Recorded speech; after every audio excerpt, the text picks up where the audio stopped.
Bab 12 Novel Majapahit Gajah Mada. Mengkhianati negaranya sendiri. Subscribe dulu bagi yang belum subscribe. Dalam pada itu, perang benar-benar berkecamuk. Pagi buta itu sungguh dikoyak oleh kejadian tidak terduga. Dengan susah payah Temenggung Pujut Luntar berusaha mengendalikan pasukannya yang mengalami tekanan dadakan. Dengan lantang ia memberikan perintah yang segera diterjemahkan oleh para senopati dan prajurit. Salah seorang dari dua senopati pengapit mendekati pimpinan pasukan Jala Rananggana itu. "Bagaimana?" bertanya Temenggung Pujut Luntar, suaranya agak serak bergetar. "Telah kau peroleh gambaran, mereka menggunakan gelar perang apa?" Senopati Prabasa menyeringai. Dada kiri senopati yang masih muda usia itu rupanya telah terkena sabetan pedang. Darah segar mewarnai pakaian yang dikenakannya. Namun, Senopati Prabasa berusaha mengabaikan rasa sakit yang ditimbulkan luka itu. Napasnya agak tersengal. "Mereka benar pasukan Jalapati," berkata Senopati Prabasa. "Mereka menggunakan gelar perang Cakrabiuha." Wajah Temenggung Pujut Luntar tidak berubah, dengan sangat sempurna menyembunyikan hatinya yang bergolak. Kabut tebal yang pada mulanya diharapkan membantu gerakan pasukannya, ternyata malah menjadi penyebab kesulitannya. Bahkan, mereka harus dengan bersusah payah untuk bisa mengetahui gelar yang digunakan lawan. Temenggung Pujut Luntar menggeretakkan gigi. "Temenggung Banyak Sora berada di belakang sana?" bertanya Pujut Luntar. "Benar Rakrian Menggung," jawab Senopati Prabasa tegas. Perang berkecamuk dengan dahsyatnya. Pihak pemberontak menggunakan gelar perang Supit Urang karena merasa yakin akan mampu menggilas istana seperti gajah menginjak telur. Namun, benar-benar di luar dugaan dan meleset dari perencanaan. Pasukan Jalapati di bawah kendali Temenggung Banyak Sora menghadang dengan menggunakan gelar perang Cakrabiuha. Gerak pasukan yang terpusat pada lingkaran bergerigi jelas tidak mungkin dihancurkan oleh Supit Urang. Sebaliknya, jika tidak segera diubah, pasukannya akan hancur. Tak tercegah oleh siapapun dan apapun, pagi kemudian pecah. Langit timur mulai semburat merah bagaikan darah. Pagi yang datang membawa udara sedikit hangat dan mengacak-acak kabut yang semalam turun tebal. Selapis demi selapis jarak pandang melebar. Dengan demikian, mereka yang bertempur dapat saling melihat dengan jelas. Pasukan Jalapati memiliki ciri-ciri tersendiri. Pasukan Jala Rananggana juga memiliki ciri-ciri tertentu. Maka ketika jarak pandang makin lempang, pihak-pihak yang bertempur makin tidak segan dan tidak ragu mengayunkan senjata. Maka kemudian terlihat betapa dalam bentrokan awal itu, pasukan Jalapati yang menggunakan gelar perang Cakrabiuha mampu memanfaatkan keadaan dengan sebaik-baiknya. Pusaran gerigi berbentuk cakra berputar dengan bagian tepi terus mengayun senjata timbul tenggelam. Korban dalam bentrokan awal itu berjatuhan. Mayat-mayat mulai bergelimpangan di tingkah rintih kesakitan dan teriakan sekarat serta suara tambur dan bende yang terus dipukul susul menyusul tiada henti. Pasukan pemberontak yang pasang gelar Supit Urang mulai kewalahan dan terkoyak. Melihat perkembangan yang terjadi Temenggung Pujut Luntar segera mengambil keputusan mengubah gelar perang. "Ubah gelar ke Gajah Mengamuk," teriak Pujut Luntar dengan kerasnya. Perintah itu dilanjutkan dengan isyarat sangkakala melengking keras. Suara sangkakala itu terdengar sampai ujung medan peperangan. Dua buah supit penjepit yang masing-masing dipimpin oleh seorang senopati yang semula bertugas menjepit dari arah kiri dan kanan, bergegas mengubah gerakannya setelah mendengar isyarat sangkakala yang bergetar itu, dengan mengubah gelar perang yang semula Supit Urang menjadi Gajah Mengamuk atau dengan nama lain Diradameta. Dengan berteriak-teriak mereka berlarian berusaha menerjemahkan perintah yang baru diterima itu. Dengan saksama Temenggung Banyak Sora memerhatikan perubahan gerakan lawan yang terjadi. Dalam hati Temenggung Banyak Sora sangat berterima kasih kepada pasukan Bayangkara karena telik sandi mereka benar-benar mampu memberi bahan keterangan yang tegas. Banyak Sora sebagaimana Pujut Luntar bukanlah prajurit yang tidak memiliki pengalaman. Justru mereka adalah contoh prajurit yang selalu hadir dalam pertempuran dimanapun. Melihat Pujut Luntar mengubah gelar perang Supit Urang menjadi Diradameta, Banyak Sora justru melihat peluang. Mereka kelabakan karena merasa dalam tekanan. Supit Urang bedah karena serangan dadakan. Gelar Diradameta yang mereka gunakan jelas bukan gelar perang yang kuat.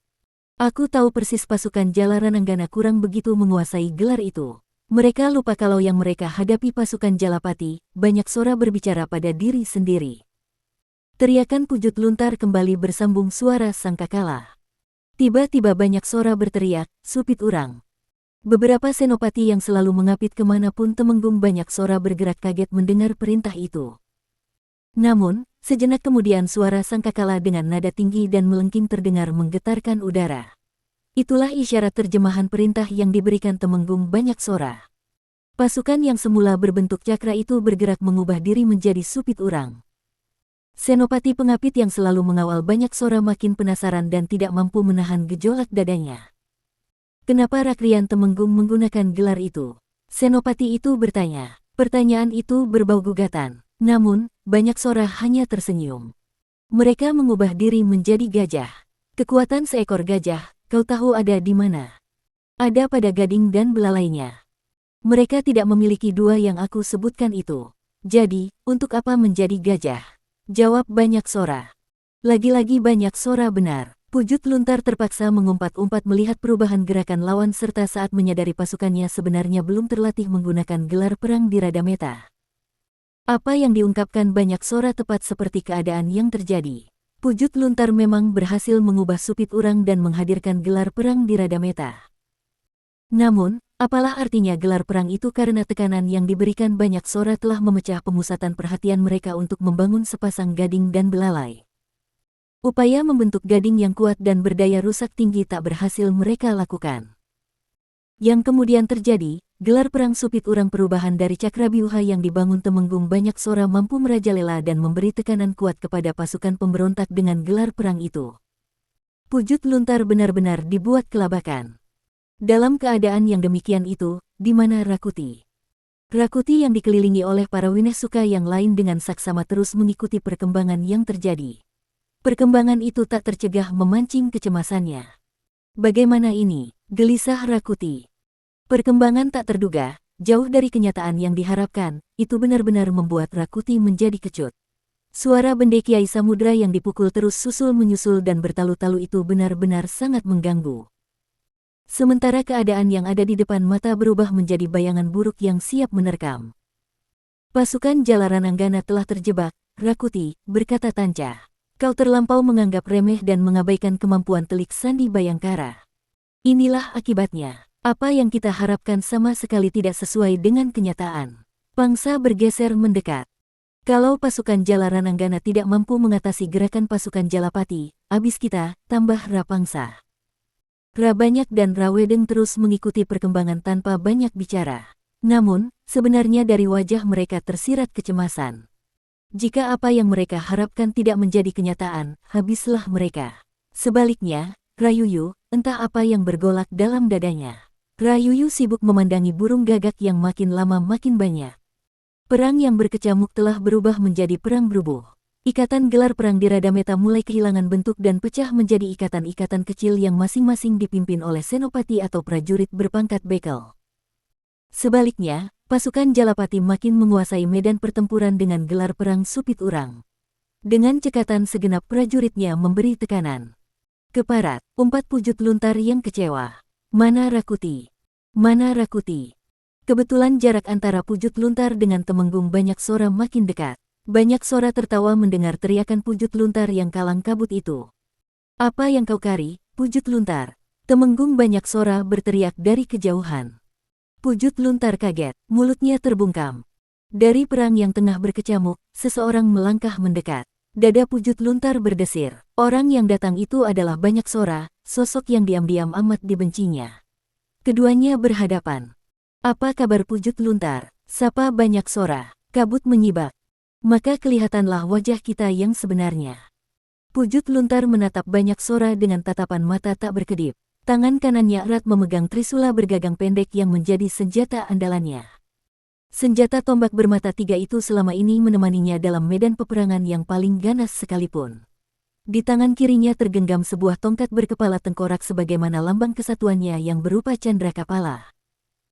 Akan tetapi, menghadapi Banyak Sora, Pujut Luntar tidak merasa yakin apakah trisula maupun tongkat besinya mampu melindungi, menjaga nyawanya agar tidak tersangkut kail lawannya yang berwujud tombak pula, tetapi bermata kait.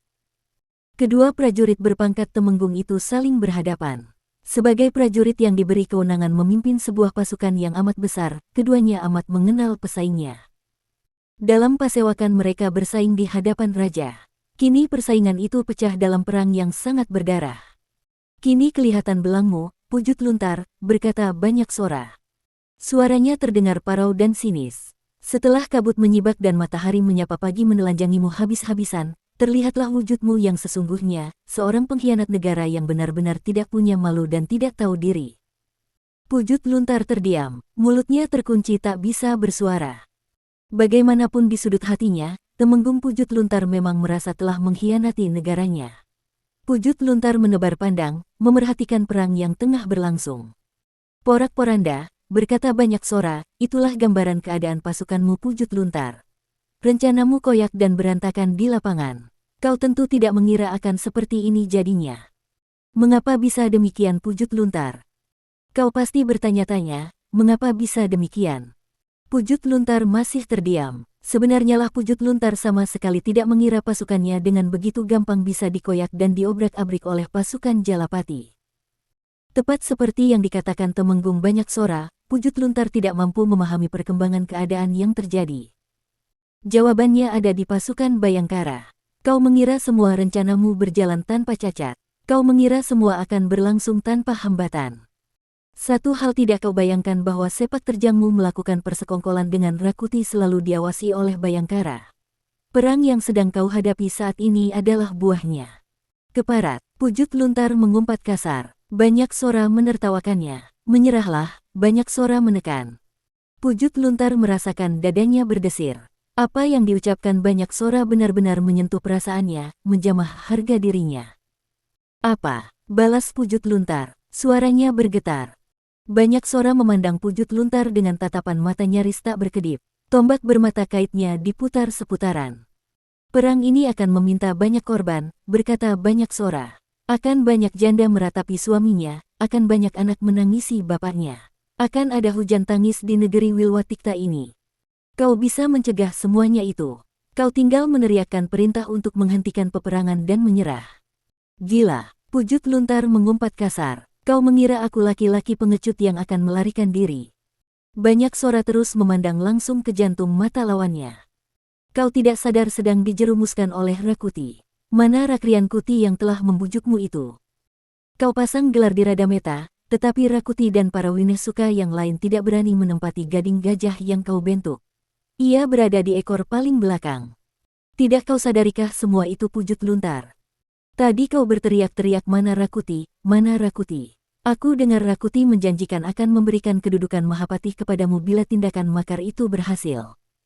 Namun, harga yang kau berikan mahal sekali. Seharusnya bukan kedudukan Mahapatih yang kau peroleh lewat tindakanmu yang sangat berani ini. Mahapatih terlampau kecil karena mestinya kau menjadi raja.